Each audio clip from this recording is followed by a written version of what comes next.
Penjelasan selanjutnya yaitu mengenai hormon pada organ reproduksi pria. Yang pertama adalah hormon perangsang folikel atau follicle stimulating hormone.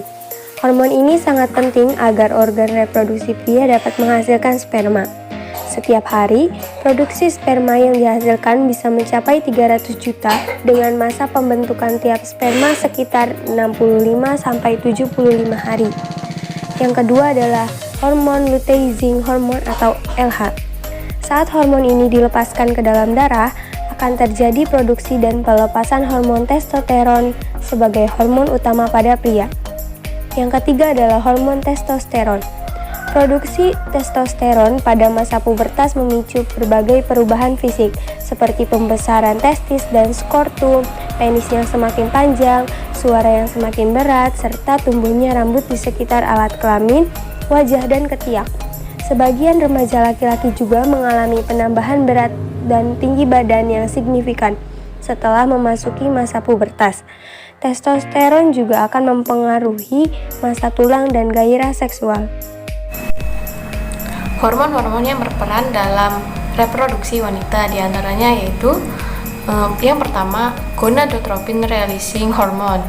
Nah, gonadotropin ini juga sering disebut dengan luteinizing hormone atau LH dan juga follicle stimulating hormone atau FSH yang dikarenakan menstimulasi gonad. Pada gonad memang bukan organ yang esensial untuk hidup tetapi esensial untuk reproduksi. Terdapat dua hormon yang disekresikan dari sel-sel hipofisis anterior gonadrop. Sebagian besar dari sel gonadrop hanya mensekresikan LH dan FSH, tetapi sebagian lagi mensekresikan kedua hormon. Pada kedua hormon ini hanya berpengaruh di testis dan juga ovarium. Bersama dengan keduanya mengatur fungsi reproduksi laki-laki dan juga wanita. Yang kedua yaitu luteinizing hormone atau LH. Pada wanita, pelepasan dari sel telur yang matang di ovarium dipicu oleh lonjakan sekresi LH yang besar dan dikenal sebagai preovulatory LH surge. Pada sel-sel sisa yang berada di dalam folikel ovarium berproliferasi menjadi corpus luteum yang kemudian mensekresikan hormon steroid, progesteron, dan juga estradiol. Pada progesteron menyebabkan pertambahan vaskular dinding endometrium dan penting untuk mempertahankan kehamilan. Pada sebagian mamalia, hormon LH diperlukan untuk melanjutkan perkembangan dan juga fungsi corpus luteum. Pada penamaan luteinizing hormone berasal dari pengaruh perangsangan luteinisasi dari folikel ovarium. Yang ketiga yaitu follicle stimulating hormone atau hormon FSH. Seperti pada namanya, FSH itu menstimulasi pematangan folikel ovarium pada primary follicle yang terdiri atas satu lapisan sel. Oleh FSH akan berkembang menjadi folikel sekunder yang ditandai dengan terbentuknya sel-sel granulosa. Pada pemberian hormon FSH kepada manusia dan juga hewan dapat memacu superovulasi atau perkembangan folikel ovarium yang matang dan lebih jumlahnya yang biasanya itu lebih banyak.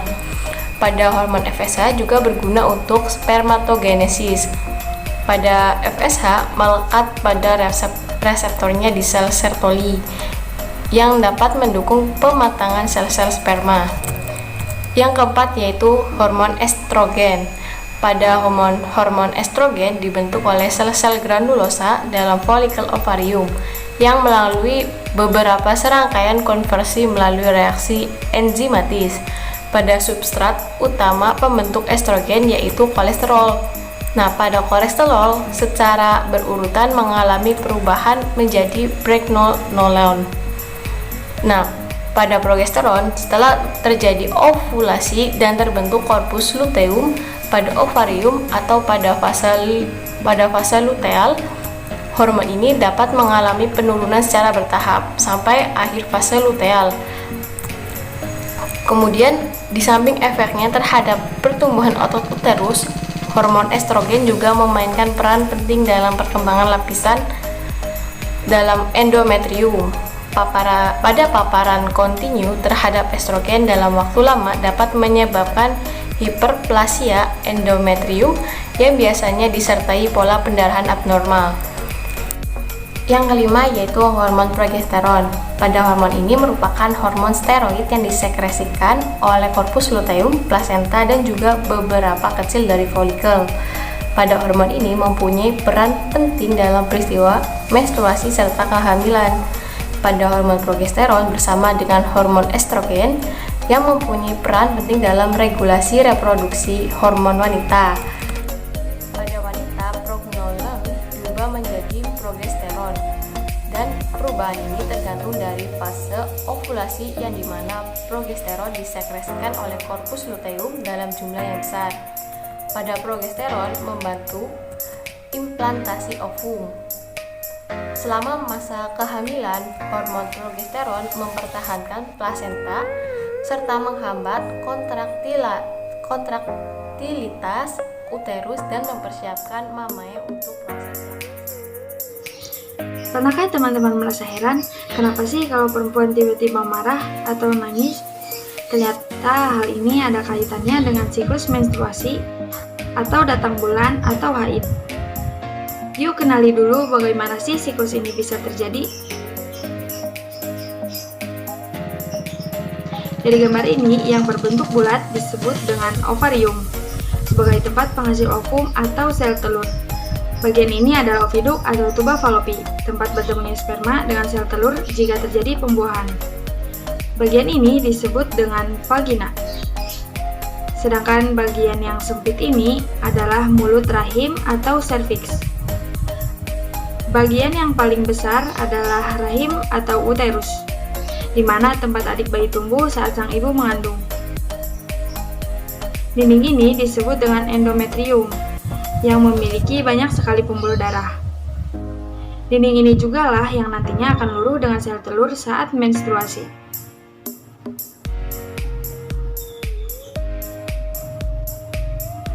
Sel telur yang dihasilkan ovarium akan berjalan melalui tuba falopi. Jika bertemu dengan sperma, setelah berhubungan seksual, maka akan menjadi zigot atau calon bayi. Sedangkan, jika tidak dibuahi oleh sel sperma, maka sel telur akan terus berjalan ke rahim. Ovum akan menempel di endometrium, dan pada saat rahim berkontraksi, akan luruh bersama dengan dinding darah. Nah, peristiwa inilah yang disebut dengan menstruasi atau keluarnya darah pada vagina wanita. Fase menstruasi. Siklus menstruasi terdiri dari 4 fase, diantaranya fase menstruasi, fase folikuler, fase ovulasi, dan fase luteal. Agar lebih paham, silahkan perhatikan gambar dan fokus pada level hormon. Kemudian kita berikan tanda warna yang berbeda. Hormon FSH berwarna hijau, hormon LH berwarna biru, hormon estrogen berwarna orange, dan hormon progesteron berwarna biru tua. Dan ini adalah gambar proses penebalan dinding rahim atau endometrium. Adapun penjelasannya sebagai berikut. Fase menstruasi. Fase ini dimulai ketika sel telur tidak dibuahi, sehingga terjadi peluruhan atau menstruasi, sehingga keluarlah darah melalui vagina. Menstruasi ini menyebabkan kadar hormon estrogen dan progesteron wanita mengalami penurunan. Fase ini terjadi pada hari ke-1 sampai dengan ke-5, bisa juga sampai 7 atau 8 hari. Berikutnya fase folikuler.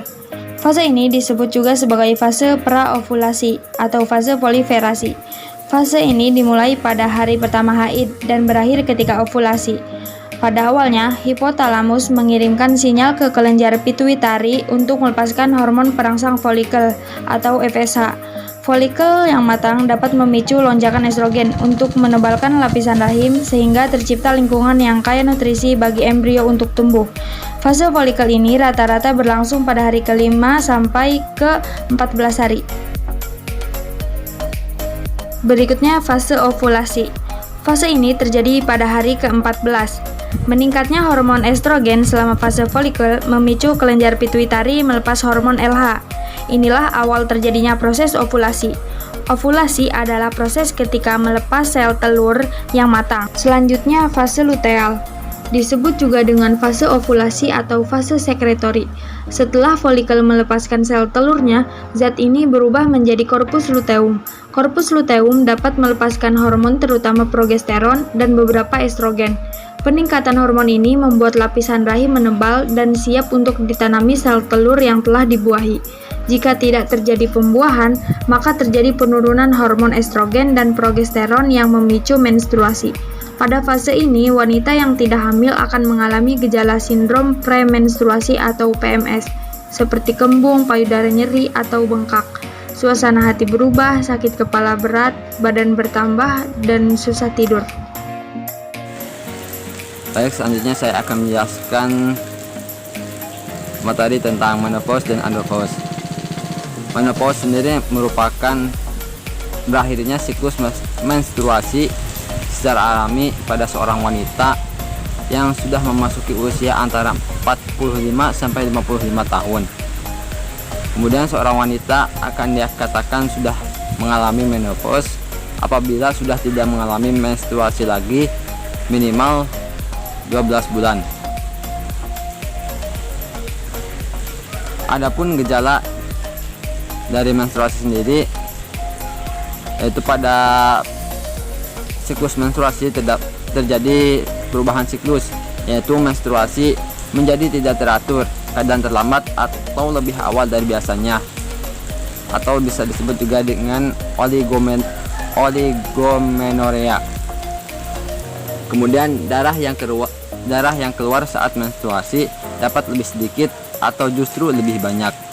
Kemudian terdapat juga perubahan penampilan fisik, yaitu rambut sering rontok, kemudian kulit kering, payudara mulai kendor, kemudian berat badan bertambah. Adapun pada perubahan psikologis, suasana hati akan mudah berubah-ubah atau moody, kemudian sulit tidur dan mudah depresi.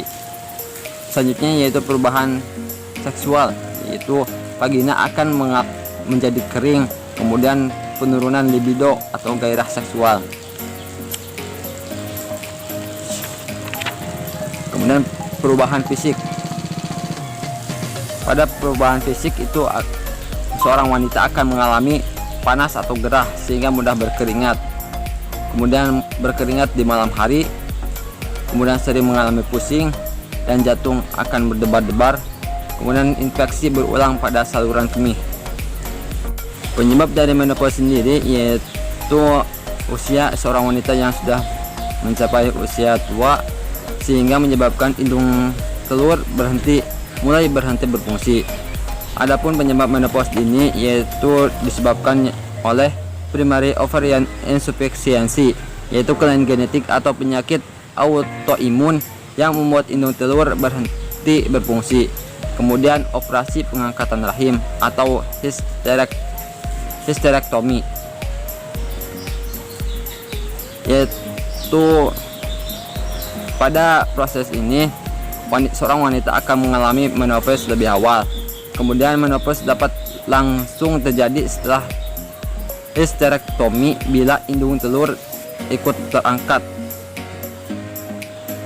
Penyebab selanjutnya yaitu pengobatan kanker. Kemoterapi atau radioterapi untuk mengatasi kanker rahim dapat merusak indung telur sehingga memicu menopause dini. Untuk mendiagnosis menopause ini dapat dilakukan dengan cara yang pertama yaitu pemeriksaan FSH atau follicle stimulating hormone dan hormon estrogen. Menopause ditunjukkan saat kadar FSH meningkat sedangkan kadar estrogen rendah. Selanjutnya yaitu ada pemeriksaan TSH yaitu thyroid stimulating hormone dan hormon tiroid, yaitu pemeriksaan kadar hormon ini untuk memastikan penderita tidak mengalami hipotiroidisme atau penurunan hormon tiroid yang dapat menimbulkan gejala serupa dengan menopause. Untuk penanganan menopause secara mandiri dapat dilakukan dengan cara menghindari makanan atau minuman tertentu, kemudian mengenakan pakaian tipis berbahan katun, kemudian dapat menerapkan teknik relaksasi, kemudian bisa juga menggunakan pelumas vagina berbahan dasar air. Kemudian penanganan menopause oleh dokter ini bisa dilakukan dengan cara terapi pengganti hormon estrogen, kemudian terapi kombinasi yaitu terapi hormon estrogen dan progesteron. Selanjutnya ada andropause. Andropause merupakan kondisi menurunnya kadar hormon testosteron seiring dengan proses penuaan. Kondisi ini digolongkan sebagai penyakit degeneratif pria. Penyebab dari andropause sendiri yaitu berkurangnya hormon testosteron pada seorang pria karena proses penuaan. Kemudian gejala yang dirasakan oleh penderita andropause yaitu kekurangan energi dan cepat merasa lelah, kemudian libido rendah, kemudian disfungsi ereksi alias impotensi, kemudian sering berkeringat cukup banyak setiap malam, mood mudah berubah dan sensitif, sering mengalami depresi, kemudian bertambahnya berat badan walaupun nafsu makannya berkurang. Kemudian banyak rambut yang rontok dan melemahnya daya ingat, denyut jantung yang tidak teratur, kemudian susah tidur atau insomnia, kemudian ginekomastia atau pembesaran puting payudara pada pria seiring bertambahnya usia. Untuk pengobatan andropause ini bisa dilakukan dengan cara terapi sulih hormon testosteron. Sedangkan untuk pencegahannya sendiri bisa dilakukan dengan cara menjaga pola makan yang lebih teratur, kemudian hindari mengonsumsi makanan berpengawet, berkalori, dan berlemak tinggi. Kurangi atau hentikan kebiasaan buruk seperti merokok dan minum alkohol. Kemudian sering melakukan olahraga secara teratur, kemudian menjaga istirahat yang cukup, dan mengelola stres, depresi, dan gangguan kecemasan yang dialaminya.